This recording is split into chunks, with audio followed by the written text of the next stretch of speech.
Hello friend, welcome to S T tutorial YouTube channel. Friends, हम लोग economics का आज 5वां पार्ट देखेंगे, जो आपके उत्तर प्रदेश एलटी ग्रेड परीक्षा के लिए काफ़ी महत्वपूर्ण होगा। जो लोग टीजीटी, पीजीटी जैसी प्रवक्ता परीक्षा, केबीएस अन्य परीक्षाओं की तैयारी करते हैं, उनके लिए भी वीडियो एक काफ़ी महत्वपूर्ण होगा। तो वीडियो पर लास्ट तक बने रहिएगा। वीडियो अच्छा लगे तो चैनल को सब्सक्राइब कर लीजिएगा, लाइक कीजिएगा, दोस्तों में शेयर भी कर दीजिएगा, बेल आइकन पर प्रेस कर लीजिएगा ताकि आने वाली वीडियो का नोटिफिकेशन सबसे पहले मिल सके। तो चलिए क्वेश्चन को शुरू करते हैं और आज का पहला प्रश्न देखते हैं। पहला क्वेश्चन है, मजदूरी कोष सिद्धांत के प्रतिपादक हैं।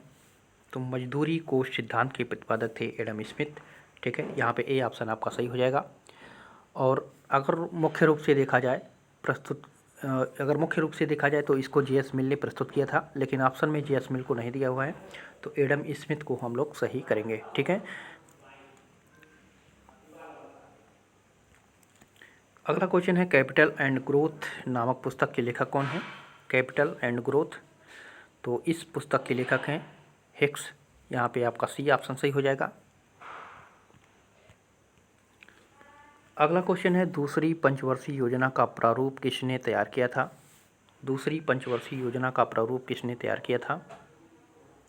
तो ये किया था पीसी महालनोबिस ने। ठीक है, पीसी महालनोबिस ने दूसरी पंचवर्षीय योजना का प्रारूप जो है ये तैयार किया था। तो ऑप्शन नंबर बी आपका इसमें सही हो जाएगा।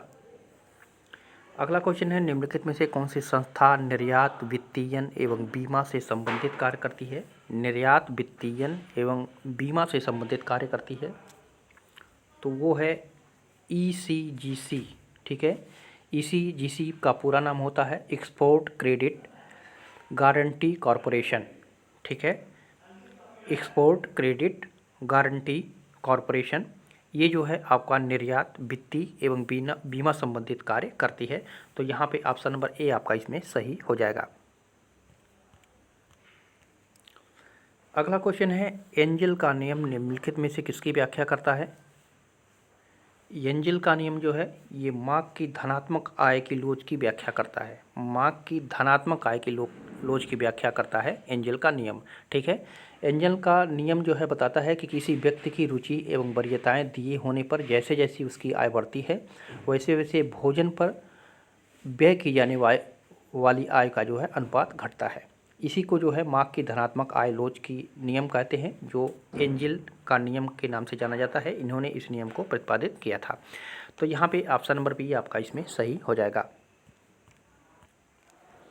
अगला क्वेश्चन है, स्थापना वर्ष के अनुसार निम्न को बढ़ते हुए क्रम में व्यवस्थित करें। तो यहाँ पे आपका एलआईसी की स्थापना कब हुई थी? तो एलआईसी का स्थापना हुआ था 1956 में, 1956 में। आईडीबीआई की स्थापना कब हुई थी? तो आईडीबीआई की हुई थी 1964 में। और एसईबीआई यानी सेबी की स्थापना कब हुई थी? तो 1988 में। और यूटीआई की स्थापना जो हुई थी, यूटीआई की स्थापना 2013 में। ठीक है, 2013 में। तो यहाँ पे कौन सा उत्तर सही हो जाएगा? तो ये क्रम से हैं 56, 64, 88, 2013। ठीक है, तो ये क्रम से ही लगे हैं, तो यहाँ पे ऑप्शन नंबर आपका सी इसमें सही हो जाएगा। अगला क्वेश्चन है, संगम योजना का उद्देश्य है। तो संगम योजना का क्या उद्देश्य है? तो सही उत्तर हो जाएगा आपका ऑप्शन नंबर डी, विकलांगों की सहायता करना संगम योजना का प्रमुख उद्देश्य माना जाता है। तो यहाँ पे डी ऑप्शन आपका इसमें सही हो जाएगा। अगला क्वेश्चन है, विदेशी विनिमय बाजार में हेजिंग निम्नलिखित में से किसकी ओर संकेत करता है? विदेशी विनिमय बाजार में हेजिंग किसकी ओर संकेत करता है? तो ये भविष्य में विदेशी विनिमय के जोखिम को शामिल करना, इस ओर आप संकेत करता है। तो यहाँ पे ऑप्शन नंबर सी आपका इसमें सही हो जाएगा। विदेशी विनिमय बाजार में हेजिंग भविष्य में विदेशी विनिमय के जोखिम को शामिल करने की ओर जो है संकेत करता है। अगला क्वेश्चन है, सकल घरेलू उत्पाद जीडीपी में सेवा क्षेत्र में बढ़ती हुई हिस्सेदारी के लिए कौन कौन से कारक जिम्मेदार है? तो बुनियादी सेवाओं के प्रति सरकार की जिम्मेदारी, ये भी सही है। प्राथमिक एवं द्वितीयक क्षेत्र में सेवा की मांग बढ़ी, ये भी सही है। आय के साथ ही सूचना एवं संचार क्रांति से, ये भी आपका सही है। तो यहाँ पे डी ऑप्शन आपका सही हो जाएगा। ठीक है, सकल घरेलू उत्पाद जीडीपी में सेवा क्षेत्र में बढ़ती हुई हिस्सेदारी के लिए ये तीनों जो है उत्तरदायी हैं। तो यहाँ पे ऑप्शन नंबर डी आपका इसमें सही हो जाएगा। अगला प्रश्न है, बाल लिंग अनुपात की गणना के लिए संगत आयु समूह कितना माना जाता है? बाल लिंग अनुपात की गणना के लिए संगत आयु समूह कितने वर्ष का होता है? तो ये 0 से लेकर के 6 वर्ष तक के लिए वो संगत आयु कहा जाता है बाल लिंग अनुपात के लिए, जो जनगणना होता है उसका। तो यहाँ पे ऑप्शन नंबर सी आपका इसमें सही हो जाएगा। अगला क्वेश्चन है, हेक्सर ओहविन के अनुसार कोई विदेश किसी वस्तु का निर्यात करेगा तो जिसमें अपेक्षाकृत प्रचुर साधन के प्रयोग की तीव्रता है और जिसमें अपेक्षाकृत सस्ते साधन के प्रयोग की तीव्रता है। तो ये दोनों कंडीशन में जो है, इस दोनों कंडीशन में कोई भी देश किसी वस्तु का निर्यात करेगा। ठीक है, तो यहाँ पे सी ऑप्शन आपका सही हो जाएगा। ए और बी दोनों आवश्यक हैं उसके लिए। अगला क्वेश्चन है, निम्नलिखित बाजारों में से किसमें विज्ञापन आम बात होती है? तो अल्पाधिकार में और एकाधिकारी प्रतिस्पर्धा में, इन दोनों में जो है विज्ञापन आम बात होती है। अल्पाधिकार क्या होता है? एक अल्पाधिकार बाजार एवं फर्म जो बाजार या उद्योग विक्रेताओं की एक छोटी संख्या का प्रतिनिधित्व करता है। ठीक है, वो अल्पाधिकार होता है। और एकाधिकार प्रतिस्पर्धा में जब कोई व्यक्ति या संस्था किसी उत्पाद या सेवा पर इतना नियंत्रण हो कि वह उसके विक्रय से जो है संबंधित शर्तों एवं मूल्यों को अपनी इच्छानुसार लागू कर सके, तो इस स्थिति को एकाधिकार कहते हैं। और इन दोनों परिस्थिति में जो है विज्ञापन आम बात होती है। तो यहाँ पे ऑप्शन नंबर ए आपका इसमें सही हो जाएगा। अगला नंबर क्वेश्चन है, निम्नलिखित में से किस अर्थशास्त्री ने वैल्यू एंड कैपिटल शीर्षक पुस्तक लिखी है? वैल्यू एंड कैपिटल शीर्षक की पुस्तक लिखी है तो ये लिखा था जे.आर. हिक्स ने। ठीक है, जे.आर. हिक्स की वैल्यू एंड कैपिटल भी इनकी पुस्तक है और एक इनकी पुस्तक थी कैपिटल एंड ग्रोथ, जो हम लोग पिछले क्वेश्चन में पढ़े हैं। तो ये दोनों पुस्तक महत्वपूर्ण है हिक्स की। तो यहाँ पे डी ऑप्शन आपका इसमें सही हो जाएगा। अगला क्वेश्चन है, केंद्रीय सरकार ने बालिका शिशु के लिए जो योजना जारी की है उनका नाम है? तो केंद्रीय सरकार ने बालिका शिशु के लिए राजरानी योजना शुरू की है। ठीक है, नहीं धन लक्ष्मी योजना, यहाँ पे डी ऑप्शन सही हो जाएगा। केंद्रीय सरकार ने जो है बालिका शिशु के लिए जो योजना जारी की है उसका नाम जो है धन लक्ष्मी योजना। तो यहाँ पे ऑप्शन नंबर आपका सी सही हो जाएगा। अगला क्वेश्चन है, एंड्रागोगी क्या है? तो एंड्रागोगी जो है ये प्रौढ़ शिक्षा का दूसरा नाम है। प्रौढ़ शिक्षा का दूसरा नाम जो है एंड्रागोगी है। तो यहाँ पे ऑप्शन नंबर ए आपका इसमें सही हो जाएगा। अगला क्वेश्चन है, विश्व व्यापार संगठन WTO का गठन किस कारण से हुआ था? तो व्यापार की गतिविधि के संचालन के लिए WTO का गठन किया गया था, विश्व व्यापार संगठन का।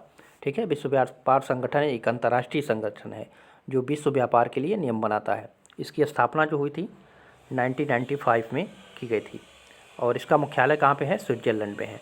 तो यहाँ पे ऑप्शन नंबर ए आपका इसमें सही हो जाएगा।